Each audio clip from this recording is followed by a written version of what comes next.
Hey there, it's the real Jason Duncan. I've got a special announcement for you really quick.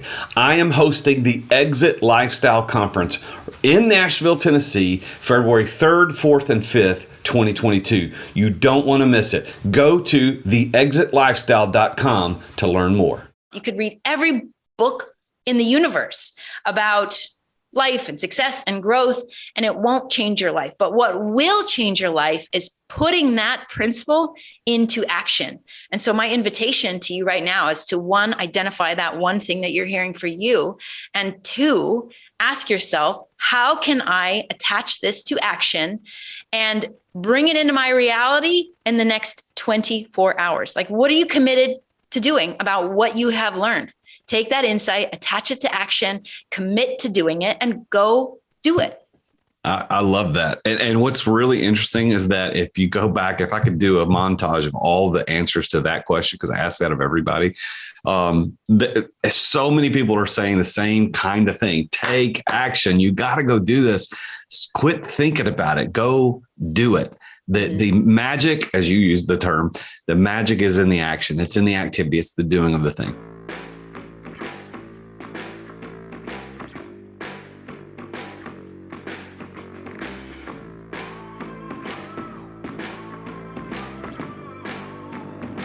In today's ultra-competitive business world, being a successful entrepreneur or business owner can be very challenging.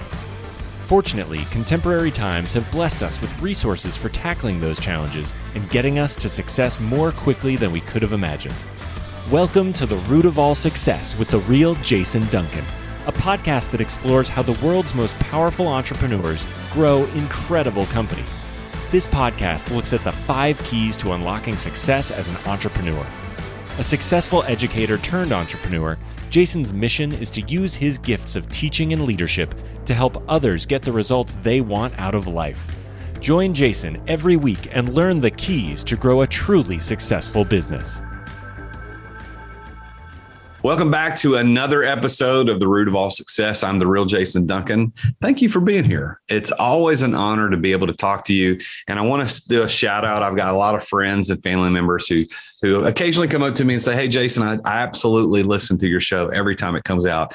And for those of you who do that, I just want to say how much I appreciate that. This is a labor of love for me. I really enjoy putting this show out there. I love getting guests on, just like today's guest. I love getting guests on the show that are super successful. And I want to share their story with you so that you can be more successful as an entrepreneur.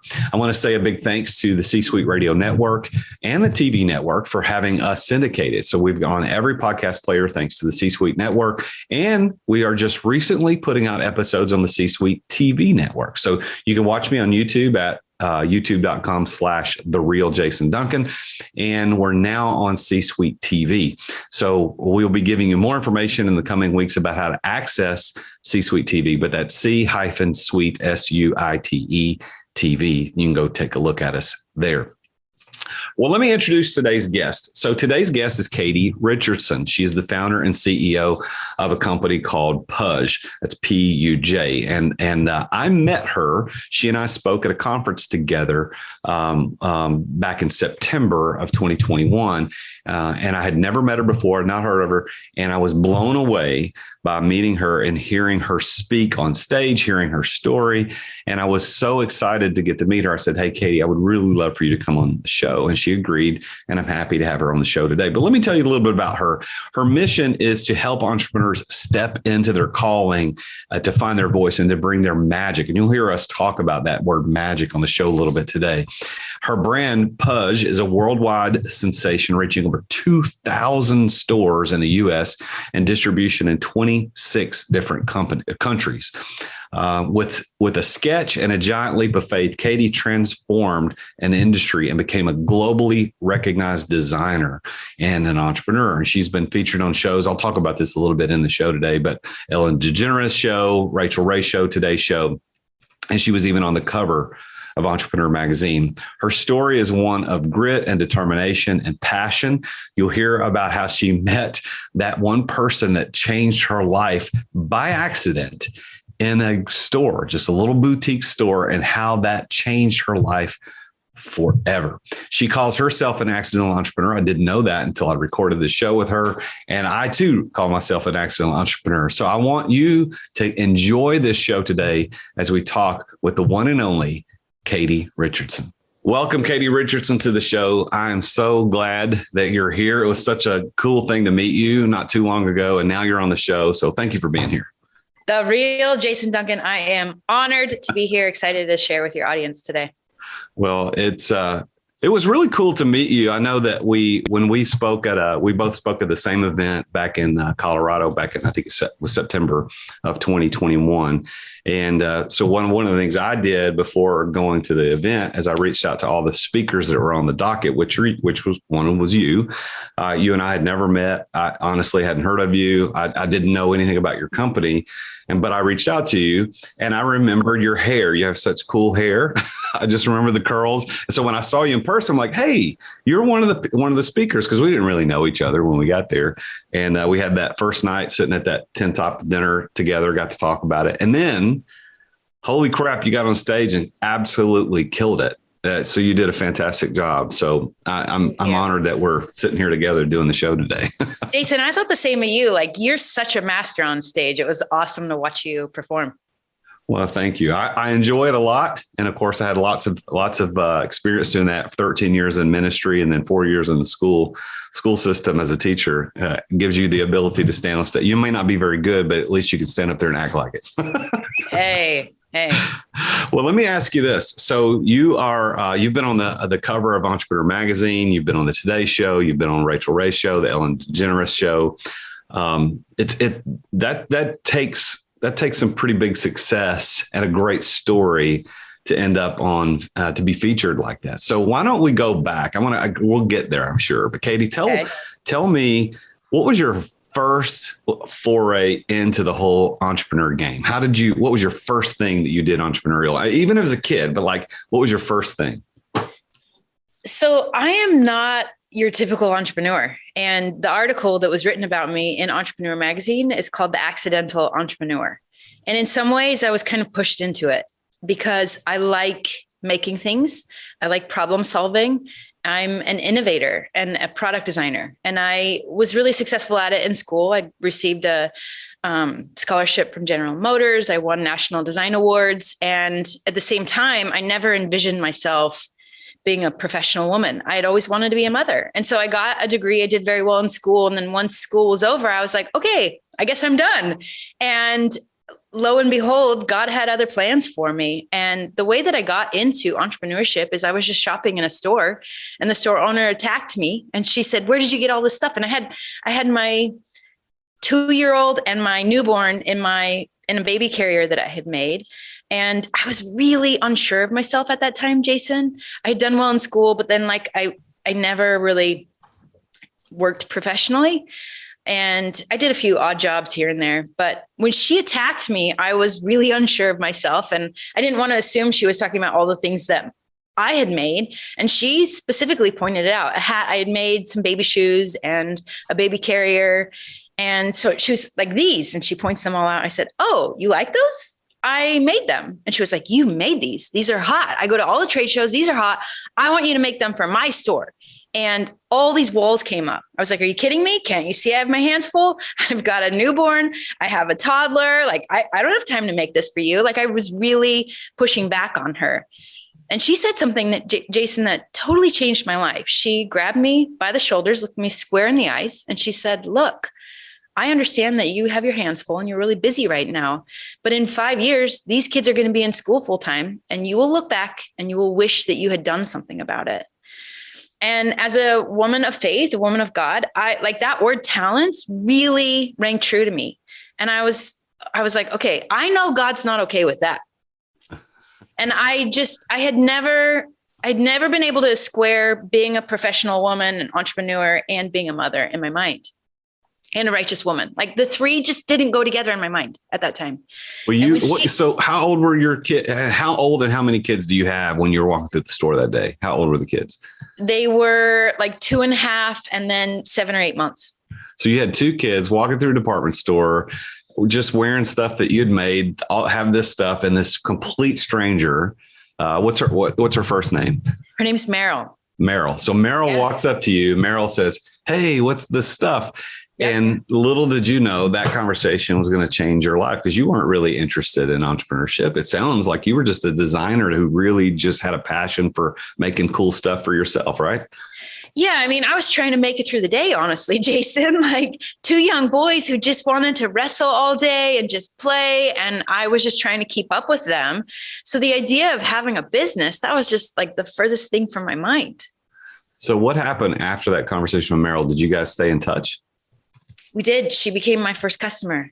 I told her I would think about it. And I came home and I mentioned it to my husband at dinner after he got home from work. And I was like, can you believe this? Like, the wildest thing happened today. Isn't this crazy? And he was like, Katie, no, she's not crazy. She's right. You need to do something. And he could see that I was really talented as well.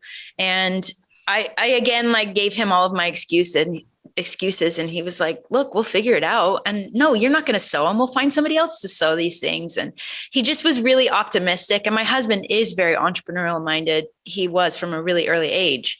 And so he helped me change my thinking in a lot of ways. Like, I was just getting in my way, Jason, like totally getting in my way. Well, and I think that happens to a lot of entrepreneurs who are fearful about what might happen. I love the phrase, the accidental entrepreneur. I didn't know that was the title of the article they wrote about you. And I had never heard anybody else use that phrase until you just shared that with me. I refer to myself as an accidental entrepreneur all the time. So you and I have a very similar, although I wasn't the creative maker and designer that you are, but we both have that in common of being thrust into entrepreneurialism, whether we wanted to or not. So your kids were really young, 2.5 and 7 or 8 months. So how old are those kids today? So how long ago was this? So I'm trying to get my oldest is a senior in high school. He is 17 and a half. And I've got 4 kids now, and they are 17, 15, 13, and 8. Wow. Yeah. So we're talking a 15-year journey of you doing the entrepreneur thing. Yep. So now designing and making things, and I'd be interested to know your perspective on this. So designing and making things as an inventor or a creative person, and entrepreneurship about building businesses are completely different. And that's why most designers and inventors aren't entrepreneurs. And then most entrepreneurs aren't designers and inventors. It takes a unique and special person to meld those into the one thing. So were you always the entrepreneurial minded person, or did that grow from the design and invention side? I think there was evidence of me being an entrepreneur, maybe at a younger age, and it showed up in ways that I didn't like being told what to do. It's not that I didn't want to do what was right or good in the world. From a young age, I remember my mom was a piano teacher, and she would try and get me to play the piano. I didn't like it. I hated it. And I finally started to write my own songs on the piano. And then I really liked it. I liked creation from a really young age. I liked doing my own thing. And I started to figure out that I liked playing the piano. And I remember one time specifically, I was walking into the living room to go play the piano. And my mom yelled from the kitchen, "Hey, Katie, why don't you play the piano?" And it was just like instantly, I was like, dang it, you ruined it. Because now I was doing it because she told me to, not because I wanted to. So from a really young age, I had this kind of strong free will, and I liked doing what I wanted to do on my terms. And, but I wasn't overt about it, right? I wasn't a really verbose person, and I didn't speak up my opinion very often. It was very internal for me. And I was an observer. I was a little bit more quiet and held back a lot in my youth. And it wasn't until, growing up and maturing that I started to realize, oh, actually, I do have an opinion, and I do have a perspective, and I do want to do it my way. And the way you're doing it, it doesn't work for me. So early on, you had this design and this design kind of gifting, and you also had this discovery of, hey, this, my opinion actually means something, and I want to do it. So this independent spirit. And then you run into Meryl, and you've designed these cool things. Now you're thrust into accidental entrepreneurship to build a business. What was the business like when you first started? Was it exactly what it ended up being in terms of name and organizational structure and purpose, or did it change? Yeah, that's a great question. It was not. So the company now is Pudge, P-U-J. That's not what it was in the beginning. It was called Zoo, Z-U, modern. And I had good success with that. And my tagline was taming the daily zoo. And I had a couple products that I was making domestically, and I was selling to stores in Portland and Seattle and San Francisco. But I started to, like, as I was getting more stores and I was gaining momentum and awareness around my brand, I started to look bigger, meaning internationally. And I looked internationally, and there was a potential trademark issue with ZU in France. And I was like, I'm not in France right now. And I remember talking to my brother, he's an attorney. I just said, hey, someday I would like to be an international company. And it looks like there's a potential name trademark issue in France. And he said, look, you could potentially fight that and, try and win it over and be really particular about your categories. He said, but if you want to ask me, he said, I would stay as far away from a lawsuit as you can. He said, why don't you just change your name? And I'm like, easy for you to say, geez, change the name. Like, I got a brand and awareness and people who are liking the product. And at first I was really bugged and annoyed, and I was fighting it internally. And after I kind of had my little fit, I was like, okay, what if I took the last 12 months of experience? Because I didn't really know what I was doing when I first started, right? What if I took the last 12 months of experience and I started new? And I learned from the last 12 months, and I created a new brand for myself. And so I just made that decision, and it was not easy, for sure. We can become really attached to our own creations, but I was like, I'm going to start over. And I got out my journal, and I was like, I want a short name, and I want it to be 3 letters. And I want it to be something that I can trademark and own both domestically and internationally. I want it to have good SEO rankings from the get-go. I want to own the .com. Like, I started setting out the constraints, which is what you do when you're designing, by the way. I started identifying all the constraints of what my ideal brand name would have.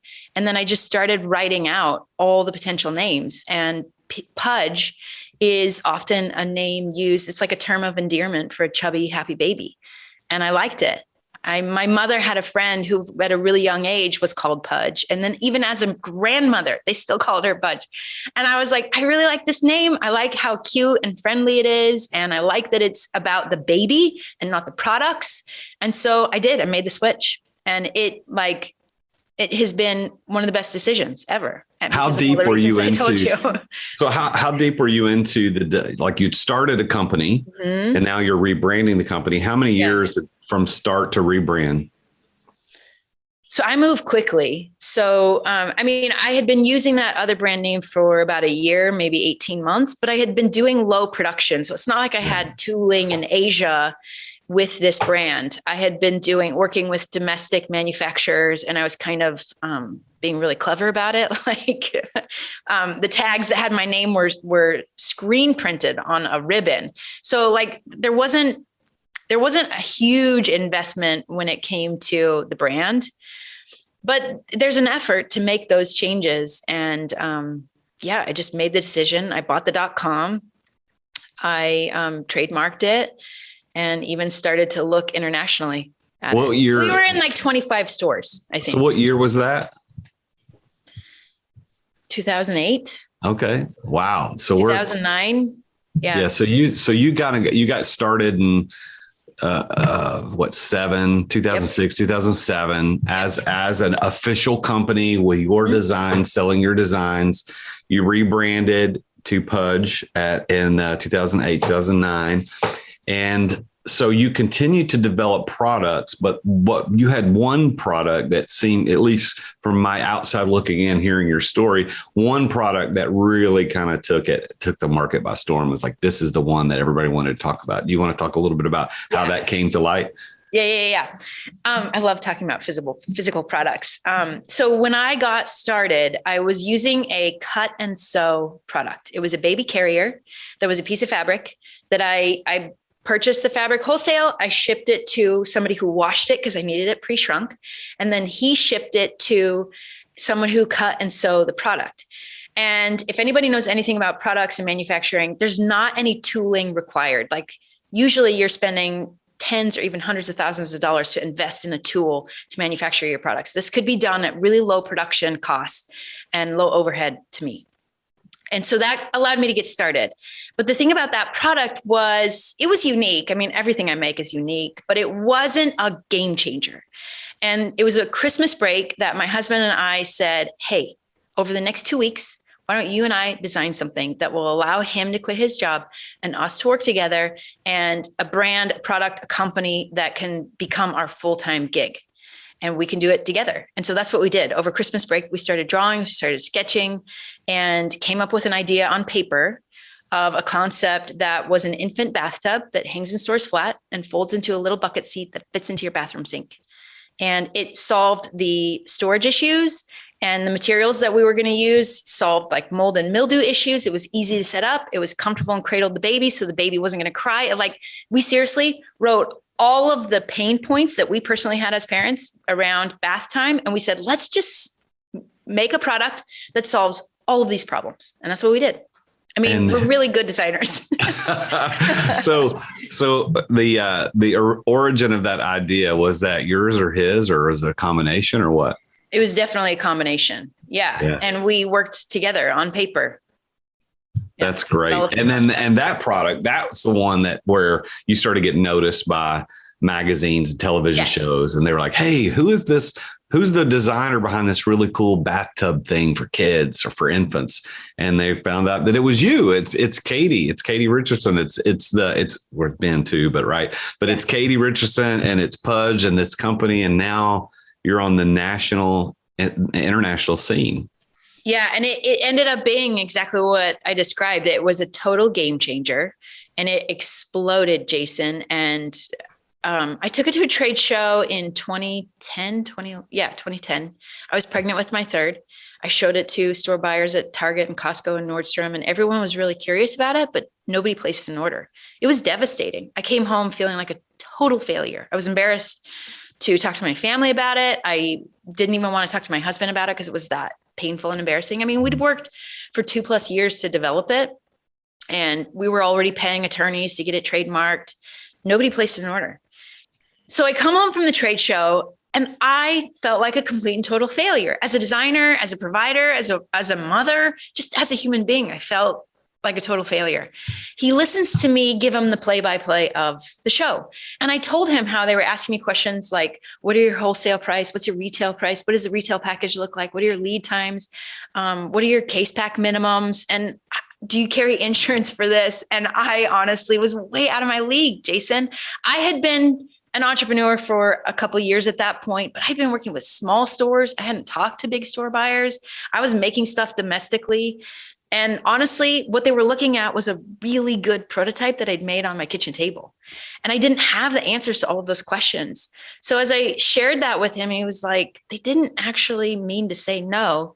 They just ask you questions that we didn't have the answers to. And we just need to answer those questions and they'll all buy. Katie, answer those questions and we'll be shipping this product all over the world. Jason, what he was saying sounded like total madness. We were standing in our cold garage, literally surrounded by all the dust and the remnants and the scraps of this harebrained idea that we'd been working on for 2+ years. I was wearing the same dang pair of jeans I'd worn for the last 5 years because I couldn't even afford new outfits. I was just tired. I was cold. I was worn out. And so when he said that, my mind just wanted to be like, dang it, no, can't you hear me? Like, I'm done. And instead, my body just was on fire. And I was like, he's right. And we took that experience of, quote, failure, and we used it as a blueprint for success. And the next year, I went and I answered every one of those questions. And we took it back to the trade show. And that moment changed my life because everybody who came into the booth at that point placed an order. Everybody. Wow. So what does it look like to go to a trade show? You pay money to be there, and buyers show up and they're representing their stores, their brand, their distribution methods, however they're distributing products. And then when they place an order, what does that mean? Like, how many are they buying? We talking thousands of products, hundreds of products, more? What's it look like? Yeah. So at the time, like, retail has changed so much in the last 15 years. At the time, products like mine could get massive distribution in small stores called boutiques. And they were specialty stores that knew their customer, which was a young pregnant woman who had a baby and a newborn. And all of a sudden she had all these new needs, and they were servicing her at a really high level. And it was a very high level service. And it was unique, special products that you couldn't get at Target or Walmart. Right. And so that's how we built our business, because unlike the baby sling, which was cut and sew, this product, I had to place huge orders to get factories to pay any attention to me. And I had zero funding. So we had to figure out how to get a massive amount of orders all at the same time. And that's why we had to do the trade show. And so my minimums were 25 units, which for a small boutique, that felt like a lot. But for me, it was just like, I didn't know what I was doing. I was like, well, I can fit a lot in a box of 25. And so people were ordering them in units of 25, 50, and everybody who was coming in that's placing an order, it added up really fast. And we were able to fill a whole container. You see those containers that come from Asia on the water, and you see them on the road on a semi. I filled a whole container with those, and they were already sold. Wow. Now, do you have a picture? Oh, yeah. Standing in front of one of those containers? Oh, yeah. Yeah. Yeah. And the wild piece is my husband went to find us a factory and source the raw goods and even set up tooling before this trade show. And like I said, we didn't have the money to do it. We sent him over there on a credit card. He gets to the factory. Before he got there, he had convinced the factory owner to import the raw goods from Korea. And he tells the story of standing outside this factory, backing up the truck of raw goods, thinking in his mind, I sure hope I can pay for all of this. Wow. Yeah. And he went in with tremendous confidence and certainty in what it is that we were building, and that we would figure it out. Well, and we did. And I applaud you, because that is how entrepreneurs become successful, as they push beyond that. And what's interesting, Katie, is that on this show, The Root of All Success, part of what I do when we're talking about these stories is I've been interviewing people like you for a long time now, casually over a bourbon or whatever at the club, or professionally on the show. And I've found over these years of doing these interviews is that these same 5 keys are used by everybody, just like you, to unlock success. And the first key, and the most important key, is that of passion. And I hear that in your story. And I want to get your response to this, because I believe that passion, there's 2 sides of passion. There's the emotional, I really like it thing. Then that's what people think that, just find something you're passionate about that you like and you'll succeed. Bull. There's so many people that have done things that they liked and failed miserably. It's not just about whether you like it, although that helps. It's about the other side of passion, which is a mental side of passion. It is the willingness to endure for your cause. That's what passion really means. That's why we call it the passion of the Christ. It wasn't that he was excited to go to the cross. It was that he was willing to endure for a cause. So I hear in your story, and specifically in that story about Ben going over to Asia and not knowing, can we afford this? But that passion, you guys were willing to endure for the thing that you're building. Even if it failed, you were willing to push through. Is that how you see it? Oh, 100%. And as I love that pre-frame on passion and what it means and how you can see that in me. And I think people would be surprised to learn what my passion was. It wasn't what you might expect. Well, so what was it?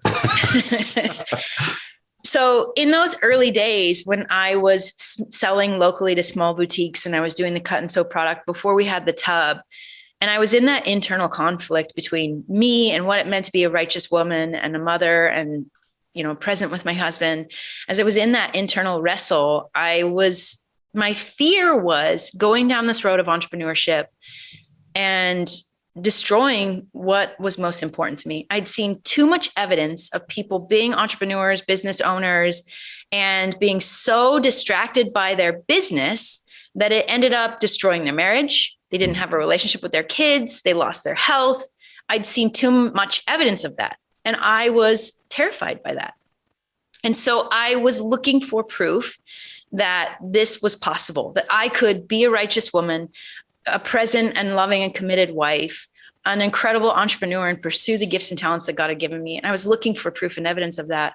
This was like 2006, 2007.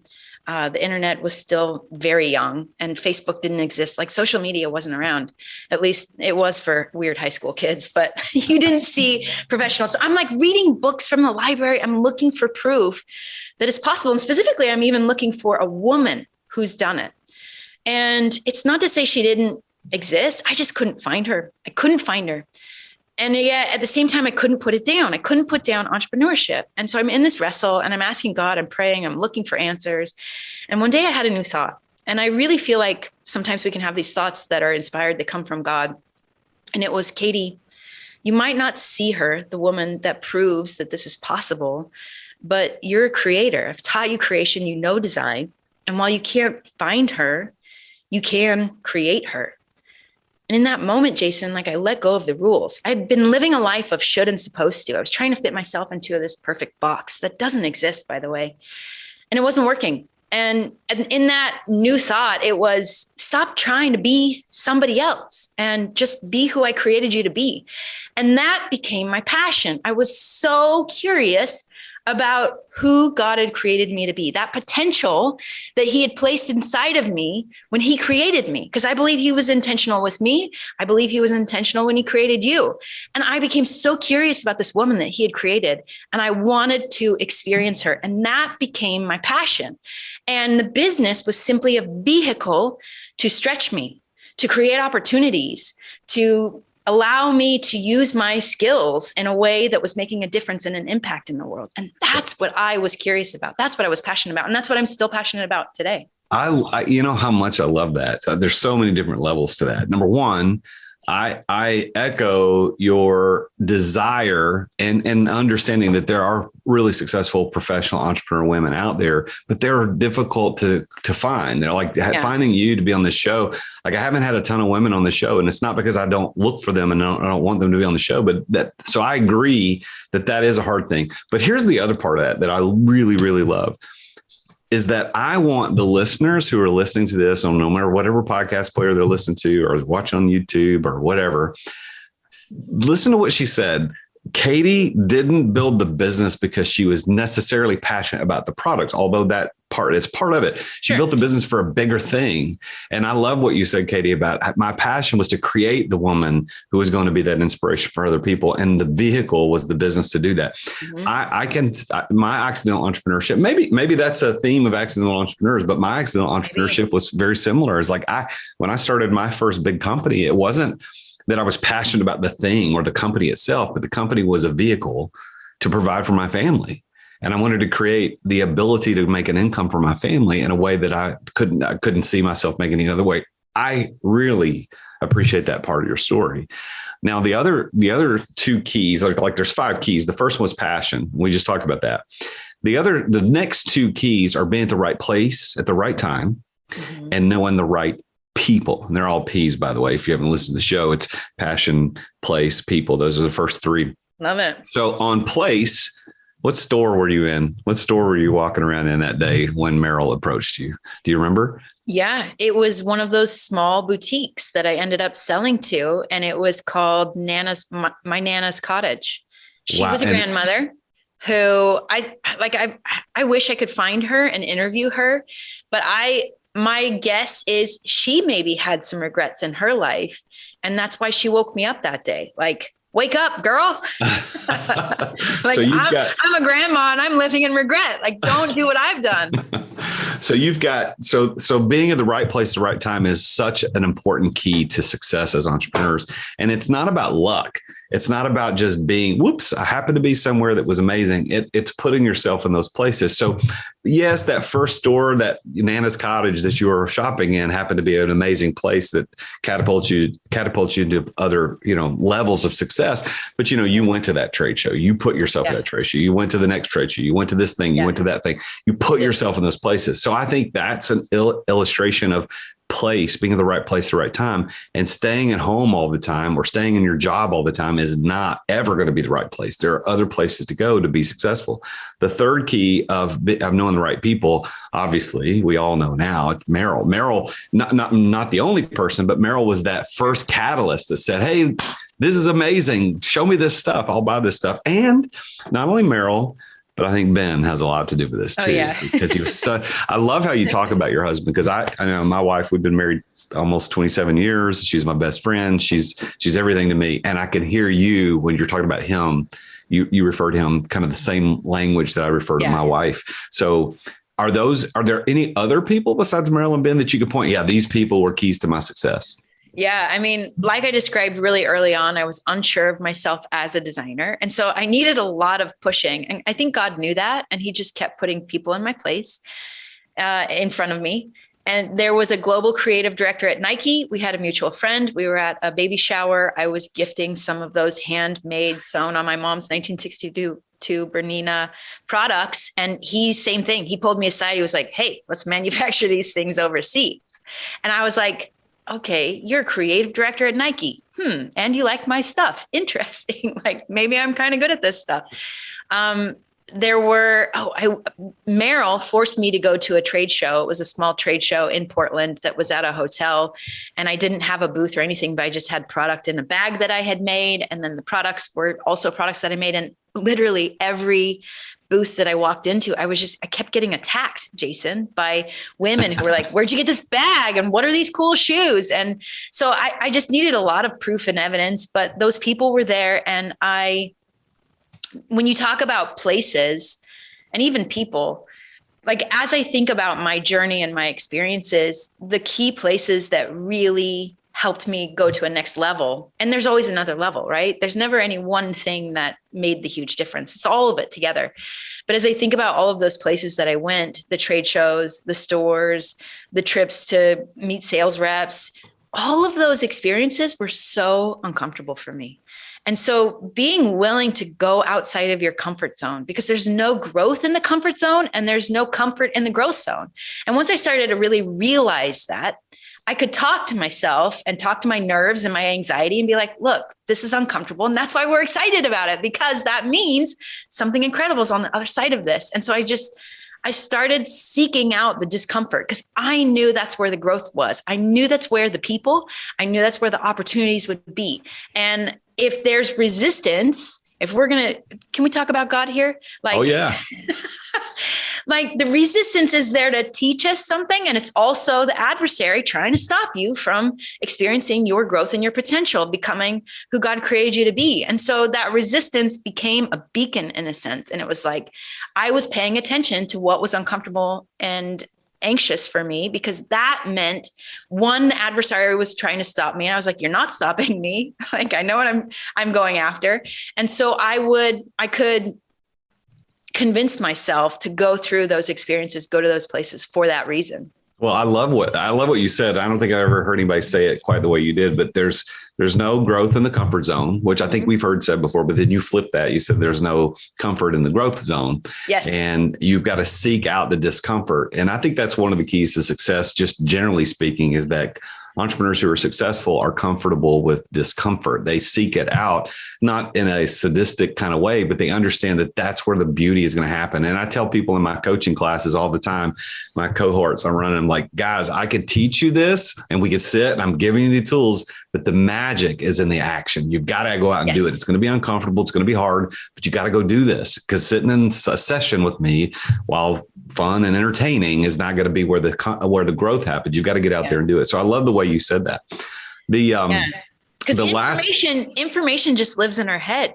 And you know this. That's information right. Just lives in our head. And it's not until we start applying it that suddenly we embody it and we've experienced it. And then it becomes a knowing, which is different. It's not just living in your head. It's in your whole body, your being. Yeah, well, I love that, because there's information, which is facts and figures, black and white. There's knowledge. There's the understanding. That's what knowledge is, of that information. But then there's wisdom. There's the proper application of that knowledge, knowing when to execute, when to pull back, knowing. And I think those are the three levels. You got info, you got knowledge, you got wisdom. And so many people are still living, but either in info and maybe a knowledge, but they never apply it through wisdom. They never seek out. Like you're a great designer. That's evident. People told you were great, but your wisdom led you to turn that into a multi-million-dollar international company. Knowledge and information never does that. Yeah. Yeah. Well, so let and me even a great product can't do that. That's right. Like, it's one piece of it, but as we have learned, there's so much more to it than just a great product. Well, your preparation to be successful, and that's the fourth piece, preparation. Your preparation. I look at your background when you told your story early on about you got accepted to college, you get these scholarships. It was all about design. You wanted to be a designer, so your whole life prepared you for this, because you couldn't have been a mom of two kids and had no design experience, no design understanding, and then just, I'm going to make a handbag and it's going to sell millions of dollars. You were prepared for this. And I think that most entrepreneurs who are successful, I think they can point to they were successful in a certain industry or business because they were prepared. And I think what your story does is encourage people who are listening to say, okay, what am I prepared to do? What am I prepared to be successful at? Am I good at sales? Am I good at math? Am I good at talking to people? Am I good at some unique thing like making stuff? Like, not everybody's good at that. So I think your preparation was in that. Is that the way you see it? That's how you were prepared to be successful? Absolutely. And, yes, I developed a skill in product design in school. But as you use that word prepare, I really think of my relationship with God and the willingness that I have to, pray to him every day, to read scriptures. And look, I'm not perfect. I'm not a scriptorian. I didn't even see myself as like a super righteous person. I thought like there was a long ways to go, but I think I've consistently had this desire to have a connection with God and to figure out how to be who he created me to be. I'll give an example. I had an experience when I was in college that taught me to listen to my inner voice. And I was dating this guy. He was a good guy, nice guy. We were good friends actually for a year before we even started dating. And we were dating for several months. And I just felt strongly like I needed to break up with him. And it was really excruciating for me. I had a big ego apparently at the time. And I was like, well, what's going to happen to him when I'm not his girlfriend? Like, who's going to take care of him? Right. And so I was worried about him if I were to break up with him. And I was praying, I was reading scriptures, and the pattern that I've used in my life is to say prayer and ask specific questions of God, and then open scriptures, and I'll read just wherever they land. And so I was feeling this impression that maybe I needed to break it off with him, but I didn't understand why. And so I opened my scriptures to hear God speak to me. And I opened to Psalms 46:10. And if you know that scripture at all, it says, be still and know that I am God. And I was like fighting him in a sense, like he was giving me an answer. He was telling me what to do, and I was fighting him, and I could like hear my head arguing with him. And in that moment, it was like, Katie, just will you listen to me? Like, calm down. I'm giving you the answer. And that moment, it was so profound and taught me to really be still and to listen. And I used that skill set, Jason, so much in my business. I really feel like it helped me build the business that I built, and it helps me in my life today. You know, people look at my life. I'm a mother of 4. I've got this beautiful, committed relationship. I'm healthy. I'm strong. I'm an incredible business coach, and I help entrepreneurs achieve really amazing things. And they're like, how do you do it all? And it's because I've made a commitment to prioritize stillness and listening to that inner voice. That's so many people don't don't pay attention to that. And I think that beyond the spiritual side of that, there's the concept of just taking time off. I know in the 10 Commandments, one of the commandments is to observe the Sabbath day. Now, whether we could get into the details of what that means, but the principle of taking a time to rest from your business, rest from your toil, rest from your work is so good. And that's part of what I do, as a coach, just like what you do in your coaching, is I teach people, listen, you've got to design your life to where you are running things, not they are not running you. And you can take the time away to relax and spend time away from the office, away from emails, away from text messages. And in those moments are when some of the most amazing things happen. I know that, so I've had some great ideas. I try to take a week off every month to go somewhere, not a full 100% disconnect week, but like a week away from the office with my wife. We go somewhere and do something. And I can tell you a lot of times when I come back, I'm like, hey, I thought about this while I was sitting in the hammock out in the woods, smoking my pipe. It's like, I wasn't even thinking about anything. And it just came to my mind. And I love what you're saying there, because as you and I are followers of Jesus, as we understand what God's trying to say to us, we understand that there is this stillness where we can hear God's voice to lead us to that next thing. But beyond that, whether you believe in Jesus or God or not, there's still the concept. It's still true that just get still. Yes. Cool things will happen. Yeah. I want to finish the 5 keys of success with the word plan, because that's the shortest word. But I think for your story, what I heard here, Katie, was that your design acumen as a designer led you to plan in a way that most entrepreneurs aren't planning, because you're looking at the construct of all the contingencies, everything that's got to happen, just as much as you looked at the word for your company. I mean, that was pretty planned out. So your key to success was in a part of that was in planning. You agree? Yeah. Yes, absolutely. And my way of planning, like you said, is totally different than most people's. The way I teach my clients is I show them how to create what I call a compass sketch. And a compass sketch includes a very powerful North Star, a strong why, one that has deep meaning and purpose to you, and that you can set your sights on, and that you can be really focused on, and continually making decisions that are moving you one step closer to that North Star. And the visual that I create for my clients is you've got this North Star and you're in some boat in the ocean. You're practically in a dinghy and you're trying to make it to this North Star, and it feels impossible. And my plan, in a sense, is to take you and in that dinghy and to lasso yourself to that North Star. And you might swing to the left a little, you might swing to the right. We're not making this perfect every step of the way plan, because you and I don't know what's around the corner 10 days from now, 2 years from now. We just don't know what's around the corner, and we're going to gain more information. And once you have that greater perspective, the plan's going to need to change. It will. It's going to need to shift. And that's why it's called a compass sketch, because this is a plan subject to change. God's going to give you opportunities, life, the universe, whatever you want to call it. Things are going to show up in front of you that you couldn't plan for, that you weren't expecting.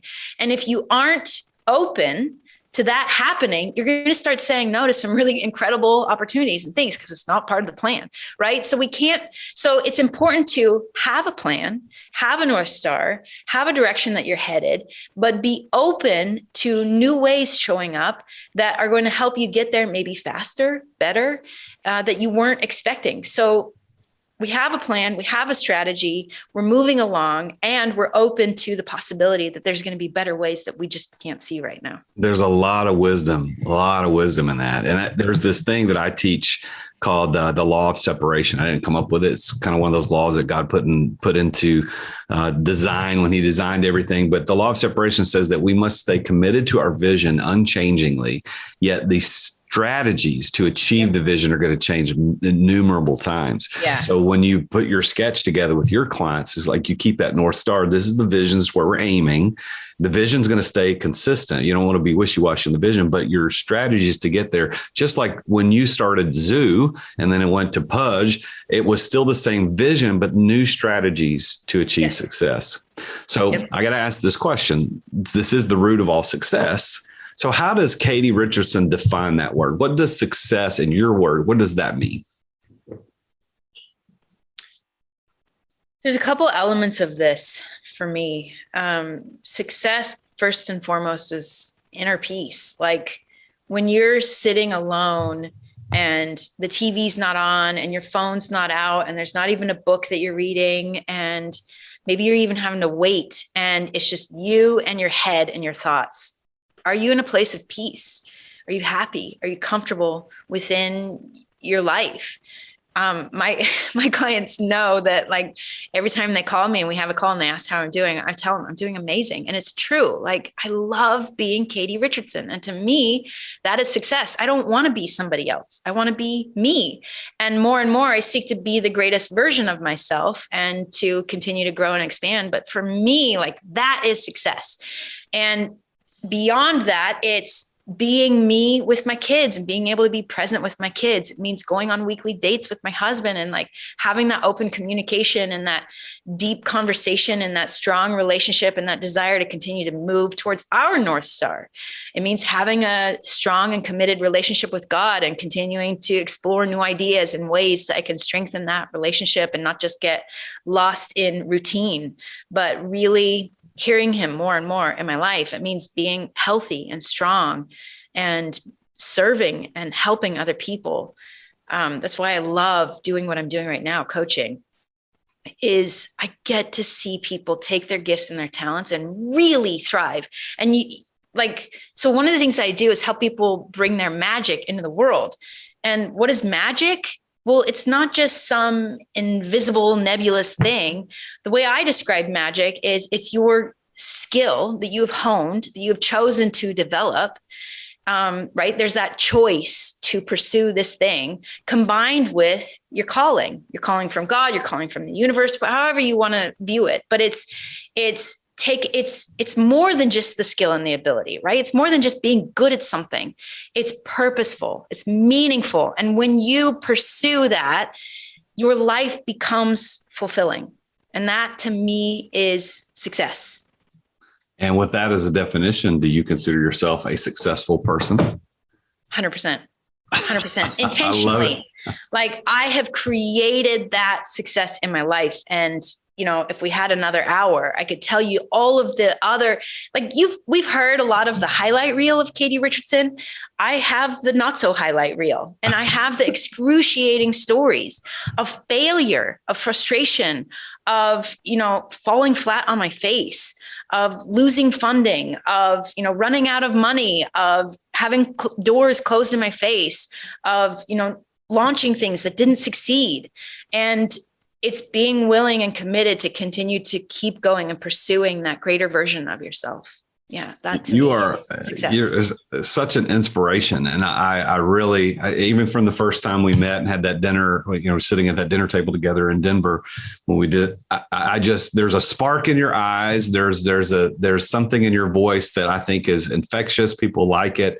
And I know that as people are listening to this, they're going to say, I need to look this lady up. So let me ask you for this as we finish the show today. And I'm going to give you the opportunity at the end to kind of tell how people can get in touch with you. But before we get to that part, what I want you to think about is there are a lot of people that listen to this show that are on the very early stages of entrepreneurship. Like you and I are both accidental entrepreneurs. There are some people out there that are thinking about it, but they haven't executed yet. They haven't stepped out in faith to do the thing. What would be your advice to them? What would you say to that person right now that hasn't yet started? What would you say to them? Well, we're at the end of the podcast and you've learned some really incredible things today. And I want to invite you to reflect on what we have said. And there's specifically going to be one thing that was really popped out for you. And right now, that thing is kind of like we talked about. It's living in your head. It's information.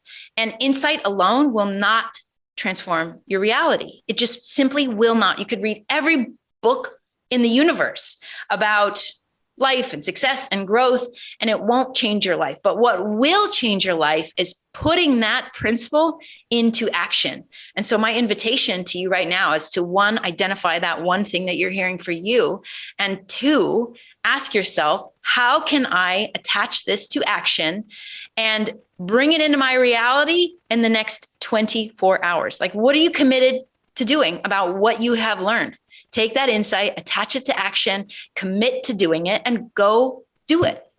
I love that. And what's really interesting is that if you go back, if I could do a montage of all the answers to that question, because I asked that of everybody, so many people are saying the same kind of thing. Take action. You got to go do this. Quit thinking about it. Go do it. The magic, as you use the term, the magic is in the action. It's in the activity. It's the doing of the thing. So Katie, how can people get in touch with you if they wanted to reach out, say, I'm interested to know who this lady is, maybe to hire you as a coach, engage with you, be there when you're speaking? How would they get in touch with you? I mean, you can find me on Instagram, katie.live. I have a podcast of my own called What's Working Now. And the whole purpose of that podcast is to really help you see the greatness that God has placed inside of you. And I really feel like that's the gift that he gave me. And to kind of, I didn't share young Katie very much. Young Katie felt very invisible in the world. And I was the fourth of 6 kids. When I was 3, my mom had twins, and she was a very busy woman. She had her hands full. And in that process, I just believed that I was a nobody and became very invisible. And it was, as a toddler, that's cool, right? You can get away with a lot. But as you grow up in junior high and high school, being invisible is really, really painful. And so when I learned who God had created me to be, it moved me in action. And that is what I do with my clients. Like, I know that I can teach you all kinds of things about business and marketing and product, but if you can't begin to believe in yourself, you won't take action. Yeah. And it's the core of what I do. It's like, when you begin to really see who God created you to be, you become so hungry. That fire burns bright and you become passionate, not just about you, but you become passionate about other people too. Because not only do you begin to see that greatness within you, you see it in other people. And that becomes exciting. And it drives you, it motivates you, and it connects you to people in a way that like no headline, marketing message, clickbait can ever compete with. And so when you understand this, you don't have competition. Like, you become so unique and special. There's only one place people can get it, and it's with you.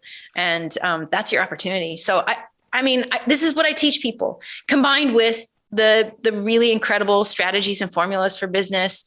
And it works, Jason. So yeah, I've got gifts for you in my Instagram profile. You can just click on my Instagram profile, and I've got some incredible free audios and a business diagnostic. Go get my help.